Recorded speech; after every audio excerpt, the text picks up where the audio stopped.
स्वागत है दोस्तों आप सभी का आपके अपने YouTube चैनल सीजी ज्ञान पर। दोस्तों इस वीडियो में हम 50 महत्वपूर्ण प्रश्न देखेंगे जो कि होगा नागरिक शास्त्र से। ये जो नागरिक शास्त्र वाला भाग है दोस्तों, ये आपके सामान्य ज्ञान में भी पूछा जा सकता है और आपके सामाजिक विज्ञान में तो पूछा ही जाता है।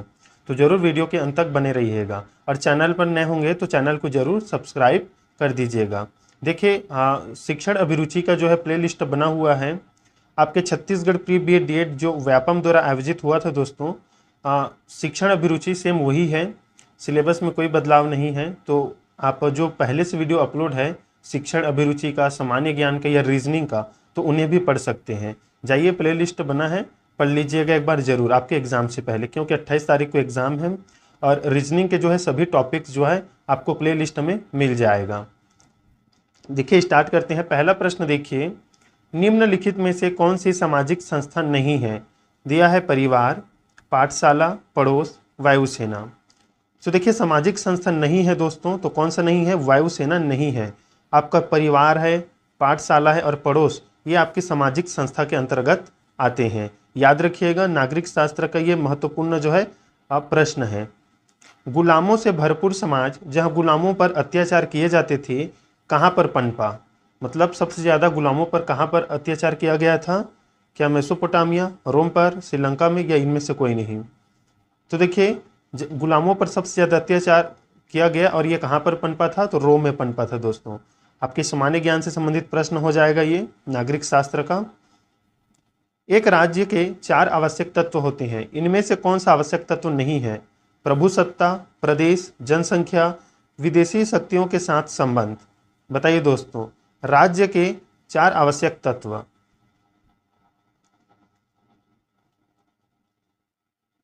देखिए एक तो वहाँ का सरकार होता है, प्रभुसत्ता है, प्रदेश है, जनसंख्या है, विदेशी शक्तियों के साथ संबंध जो है ये 4 आवश्यक तत्व में शामिल नहीं है। तो ऑप्शन डी इसका राइट आंसर हो जाएगा दोस्तों।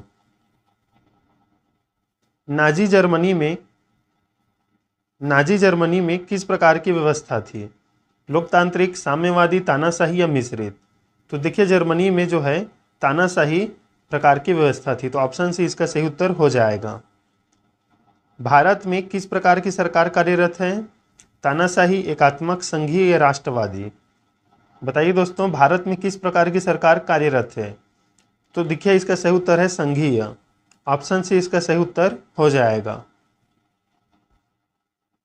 भारत का संविधान प्रत्येक नागरिक को अपने इच्छित धर्म को मानने का अधिकार देता है, परंतु वह एक मुख्य धर्म होना चाहिए। वह धर्म दूसरों की धार्मिक भावनाओं का निरादर न करे। वह धर्म भारत सरकार को मान्य होना चाहिए। वह धर्म उच्च कोटि का ही होना चाहिए। तो देखिए भारत का संविधान प्रत्येक नागरिक को अपनी इच्छित धर्म को मानने का अधिकार देता है, परंतु वह धर्म दूसरों की धार्मिक भावनाओं का निरादर न करे दोस्तों, मतलब आदर करे। तो ऑप्शन भी इसका सही उत्तर होना चाहिए, मतलब है।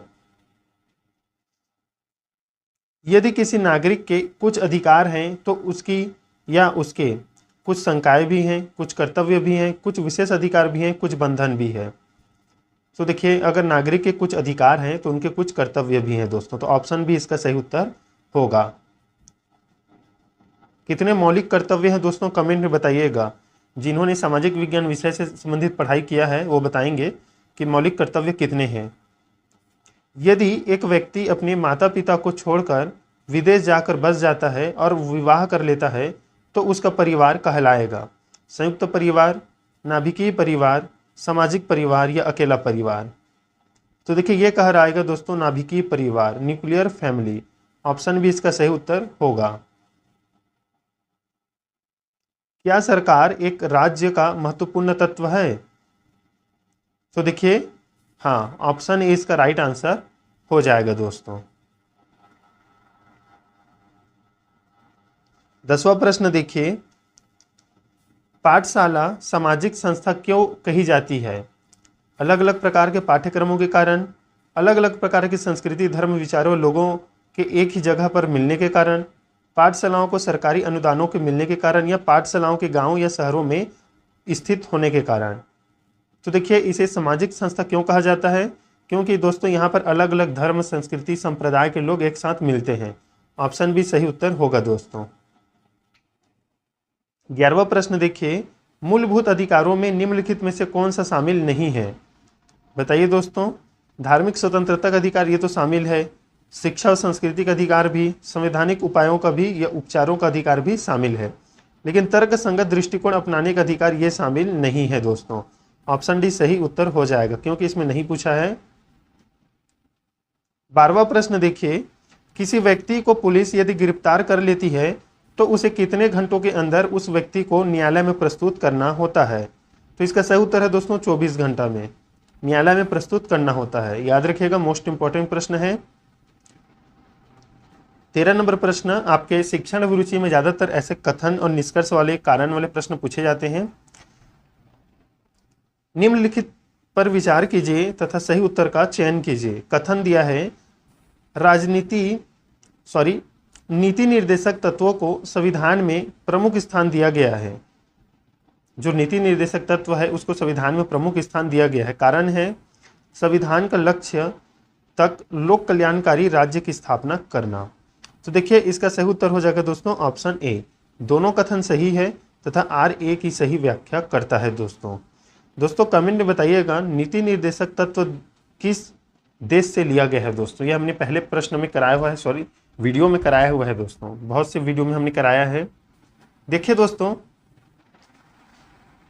अगर आप हिंदी का वीडियो मतलब चाहते हैं Pandit Sundarlal Sharma pre B Ed D Ed की तैयारी के लिए, तो हमारे एक और चैनल है NPG नेक्स्ट परीक्षा गुरुकुल, उसे जरूर सब्सक्राइब कीजिएगा। वहाँ पर हम हिंदी का वीडियो ला रहे हैं आपके pre B Ed D Ed के लिए, तो चैनल पर जाइए और हिंदी वहाँ से आप पढ़ सकते हैं दोस्तों।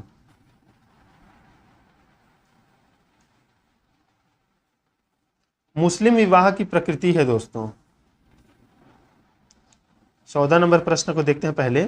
संविधान में वर्णित मौलिक अधिकारों में से कुछ से सशस्त्र बलों के सदस्यों को वंचित करने के संबंध में कौन निर्णय लेता है दोस्तों? सशस्त्र बलों के सदस्यों को वंचित करने के संबंध में कौन निर्णय लेता है? तो देखिए इसका सही उत्तर क्या होगा दोस्तों, संसद होगा।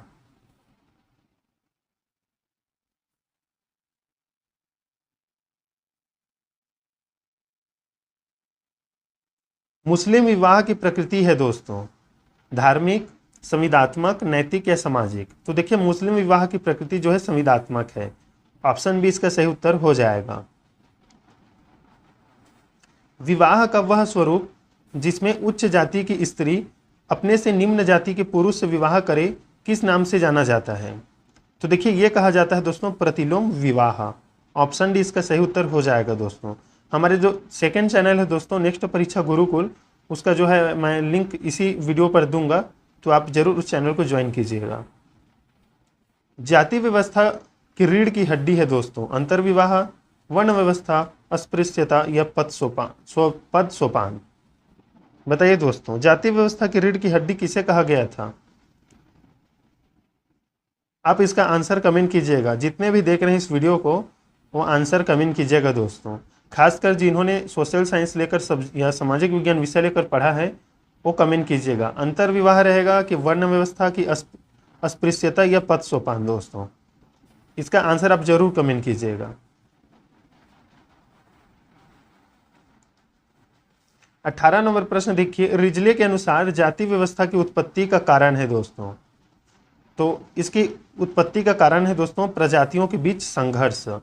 किसके कारण? रिजले के अनुसार। मोस्ट इंपॉर्टेंट प्रश्न है। 19 नंबर प्रश्न देखिए, आधुनिक समाज में व्यक्ति की स्थिति मुख्यतः किस बात पर निर्भर करती है? आयु पर, प्रदत्तता पर, अर्जन पर या सभी तीनों पर?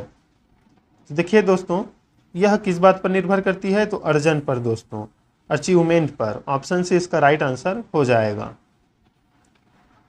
20 प्रश्न है, समाज बनता है दोस्तों व्यक्ति से, व्यक्ति के बीच संबंधों से, सामाजिक संस्थाओं से या बी तथा सी दोनों से?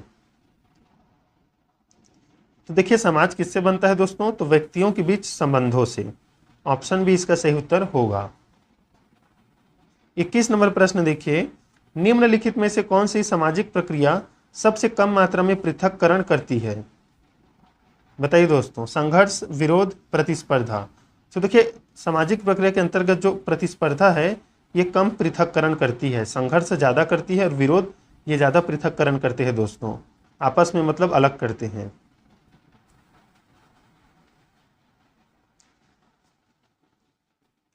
वेलफेयर स्टेट का सिद्धांत यह सिद्ध करता है, तो देखिए क्या सिद्ध करता है कि सरकार को देश में जनसाधारण के उद्धार से संबंधित कार्यक्रमों को बनाना तथा लागू करना चाहिए।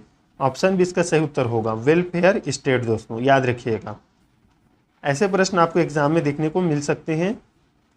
इस समय भारत में किस प्रकार की आर्थिक व्यवस्था का प्रचलन हो रहा है दोस्तों? तो देखिए उन्मुक्त व्यापार प्रणाली, ऑप्शन भी इसका सही उत्तर है, याद रखिएगा।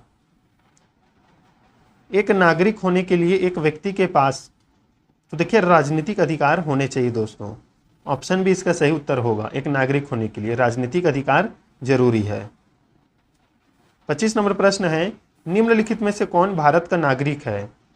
वह व्यक्ति जो भारत में न पला बढ़ा हो, वह व्यक्ति जो भारत में पैदा न हुआ हो परंतु कई सालों तक भारत में रहा हो, एक विदेशी जिसने भारत की नागरिकता प्राप्त नहीं की हो। कुछ कहा नहीं जा सकता, बताइए निम्नलिखित में से कौन भारत का नागरिक है? तो देखिए वह व्यक्ति जो भारत में पैदा न हुआ हो परंतु कई सालों तक भारत में रहा हो, वो भारत का नागरिक है। ऑप्शन भी इसका सही उत्तर होगा। 26 नंबर प्रश्न देखिए, संयुक्त परिवार व्यवस्था में क्या हानि हो सकती है? तो देखिए संयुक्त परिवार व्यवस्था में हानि हो सकती है परिवार में झगड़े, कलह और स्त्रियों पर अत्याचार। ऑप्शन सी इसका सही उत्तर होगा। हमारे राज्य नीति के निर्देशक सिद्धांत किस देश के संविधान से प्रभावित है? तो देखिए जो नीति निर्देशक सिद्धांत है दोस्तों, वो आयरिश जो देश है इससे प्रभावित है, मतलब यहाँ से लिया गया है। एक बच्चा नागरिक के बारे में अपनी प्राथमिक शिक्षा कहाँ से लेता है? राज्य से, परिवार से, पाठशाला से, या एक राजनीतिक गुट से या समूह से? तो देखिए एक बच्चा जो है नागरिक के बारे में अपनी प्राथमिक जो शिक्षा है वो प्राप्त करता है अपने परिवार से। ऑप्शन भी इसका सही उत्तर हो जाएगा दोस्तों। स्थानीय स्वतः सरकार के अस्तित्व का औचित्य क्या है? तो देखिए इससे प्रशासन अच्छी प्रकार से चलता है दोस्तों। स्थानीय स्वतः सरकार के अस्तित्व का औचित्य यही है कि इससे प्रशासन अच्छी प्रकार से चलता है। ऑप्शन ए इसका सही उत्तर हो जाएगा। मूलभूत अधिकारों और राजनीति के निर्देशक सिद्धांतों में क्या अंतर है? तो देखिए क्या अंतर है, तो मूलभूत अधिकार कानूनी तौर पर लागू करवाए जा सकते हैं, जबकि निर्देशक सिद्धांत को इतनी सुदृढ़ता से कानूनी तौर पर लागू करवाना संभव नहीं है दोस्तों। तो ऑप्शन सी इसका राइट आंसर हो जाएगा। नागरिक शास्त्र किस विषय से संबंधित विज्ञान है? धन से, समाज से, अधिकार और कर्तव्य से, या इन सभी से? बताइए दोस्तों नागरिक शास्त्र। तो देखिए दोस्तों नागरिक शास्त्र किस विषय से संबंधित विज्ञान है? तो समाज से संबंधित विज्ञान है दोस्तों ये। नागरिक शास्त्र मानव से संबंधित है तो उसके एक नागरिक के रूप में। ऑप्शन भी इसका सही उत्तर हो जाएगा। नागरिक शास्त्र निम्नलिखित में से एक का अध्ययन नहीं करता, तो ये धर्म का अध्ययन नहीं करता दोस्तों, अधिकार और कर्तव्य, परिवार, राज्य का अध्ययन करता है।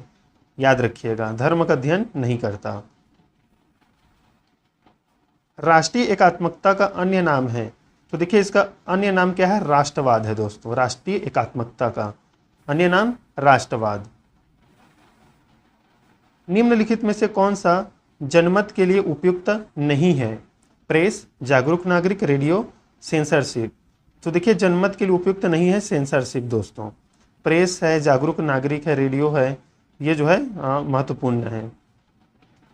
किसने कहा था कि लोकतंत्र एक सरकार है जो कि जनसाधारण की है, जनसाधारण द्वारा बनाई जाती है और जनसाधारण के लिए बनाई जाती है और उसे जनसाधारण के लिए ही बनाई जाती है दोस्तों? तो अब्राहम लिंकन ने यह कहा था। निम्नलिखित में से कौन सा कथन सही नहीं है? तो ऑप्शन ए दोस्तों, नागरिक शास्त्र जनता को नागरिकों से संबंध कर्तव्यों के बारे में प्रशिक्षण देता है दोस्तों, तो ये कथन सही नहीं है। नागरिक शास्त्र नियम मानव को धन कमाने में सहायता देता है। नागरिक शास्त्र प्रत्येक व्यक्ति को प्रभावित नहीं करता, ये जो है सही है, लेकिन ये जो है सही नहीं है दोस्तों। पंचायती राज के महत्व और उसकी कुशल कार्यप्रणाली पर किसने बल दिया था? तो महात्मा गांधी जी ने बल दिया है पंचायती राज के महत्व और उसकी कुशल कार्यप्रणाली पर। हिटलर के शासनकाल में कौन सी व्यवस्था थी दोस्तों? तो देखिए हिटलर के जो शासनकाल है उसमें तानाशाही जो है व्यवस्था थी। ऑप्शन बी सही उत्तर हो जाएगा। यदि उच्चतम न्यायालय किसी व्यक्ति को जिसे हिरासत में लिया जा चुका है न्यायालय में पेश करने के लिए आदेश दे तो उसकी इस कार्यवाही का नाम होगा। तो देखिए इसे कहते हैं हबियस कॉर्पस। ऑप्शन सी इसका राइट आंसर होगा दोस्तों। भारत के कार्यवाहक अध्यक्ष होते हैं, कौन होते हैं? तो प्रधानमंत्री। निम्नलिखित में से कौन सी गतिविधि समाज के विरुद्ध नहीं है? बताइए दोस्तों, विरुद्ध नहीं है। यहां पर दोस्तों विरुद्ध है रखा जाएगा। निम्नलिखित में से कौन सी गतिविधि समाज के विरुद्ध है दोस्तों? नहीं है, नहीं तो तस्करी दोस्तों, ये विरुद्ध है। देखिए इसमें अगर हम बोलें कि गतिविधि समाज के विरुद्ध नहीं है तो ऑप्शन 3 सही होंगे। कौन कौन? समाज सेवा जो है समाज के विरुद्ध गतिविधि के विरुद्ध नहीं है, कृषि कार्य नहीं है, नौकरी नहीं है। ये तीनों हमारे समाज के लिए आवश्यक है दोस्तों, ए, बी और डी। सी जो है ये तस्करी, ये समाज के विरुद्ध है दोस्तों। तो अगर इसके हिसाब से चले हम, गतिविधि समाज के विरुद्ध नहीं है तो ऑप्शन ए, बी, डी सही होगा। ये जो है ये विरुद्ध है दोस्तों। भारत में मतदान करने हेतु कम से कम आयु है तो 18 वर्ष है, आपको पता ही होगा। केंद्रीय सूची में कितनी मदें हैं या आइटम्स हैं? तो 97 है दोस्तों।